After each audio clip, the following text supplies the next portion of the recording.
Hi, I'm Christopher Warnock of Renaissance Astrology, and today I want to present our next edition of the Picatrix house-based Great Wealth Talismans.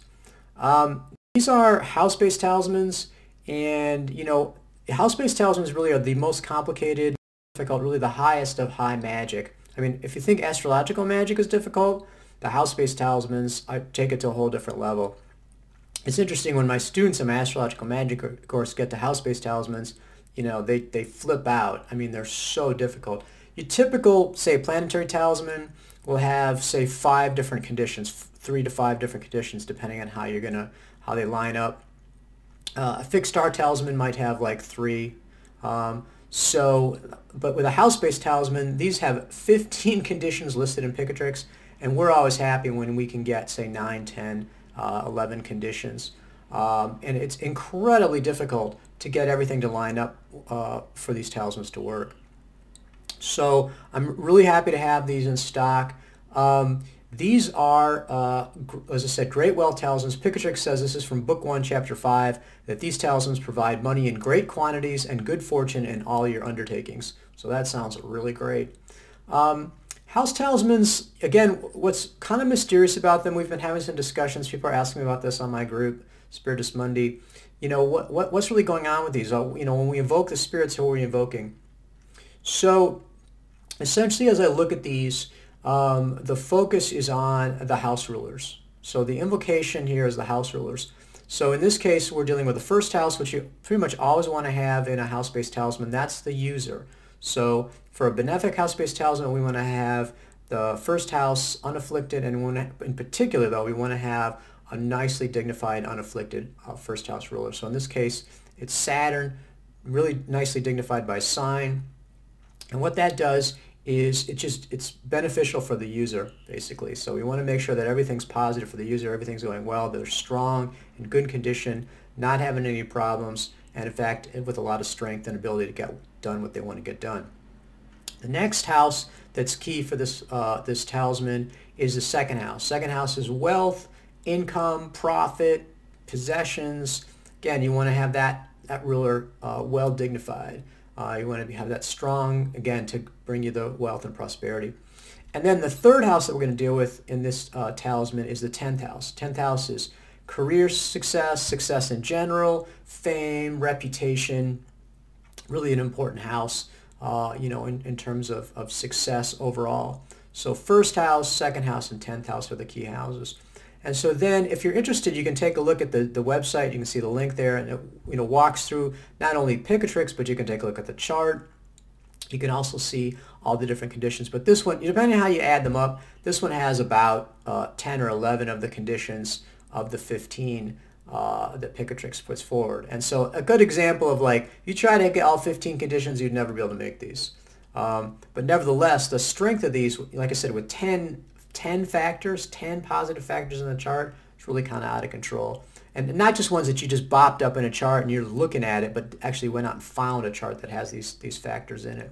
So I think that, again, like I said, the focus is, so we're looking at these charts, we're trying to get a positive election. We found the election. The magic then, who are we dealing with?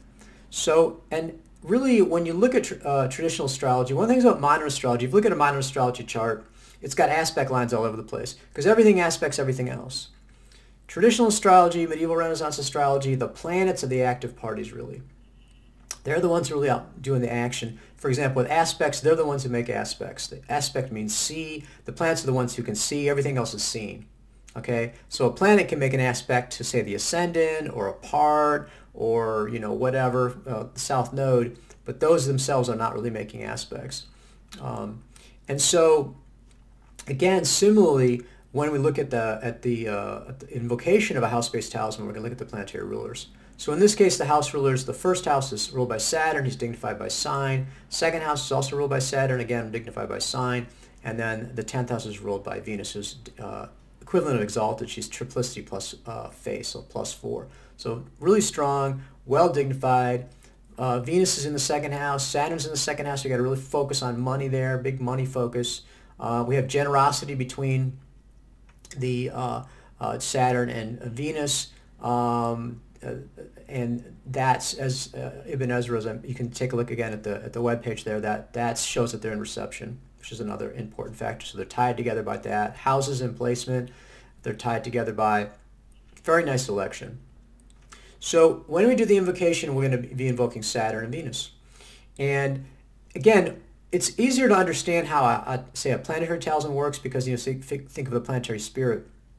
For example, if it was Jupiter for wealth, you invoke Jupiter and you get things that Jupiter naturally rules. Wealth, wisdom, etc., study. House-based talisman, again, a little more confusing because you're taking this sort of slice of the making of it. My sense of it is that you've got this cooperative effort between the planetary rulers. And when they're in the right condition, when they're in the right space, then essentially they work together. And of course, what's happening is they're reflecting this underlying patterning of the universe. Okay? And so you're able to access that. You're able to basically freeze this incredibly positive time when all these positive factors are in play. That's a really good time, as I said, for the person using the talisman for wealth and success. And then you're able to access that through invoking the planetary rulers of the relevant houses. So again, if you want more detail about it, you can look on, because you can go into great detail looking at the chart and looking at the Picatrix and then looking at the factors. Great, take a look at that, dive into it. But I can tell you, if you don't understand the stuff, I can tell you that don't worry about it. It's a really good chart. I mean, like I said, this is something that I've spent obviously years and years on.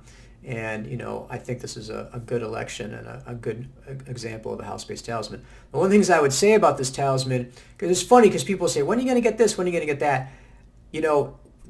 My jeweler's in Pakistan, and we're also at the mercy, basically, of the elections. Sometimes it'd be complicated to do it. You might have a power outage or something. You can't make the time, and you lose the opportunity.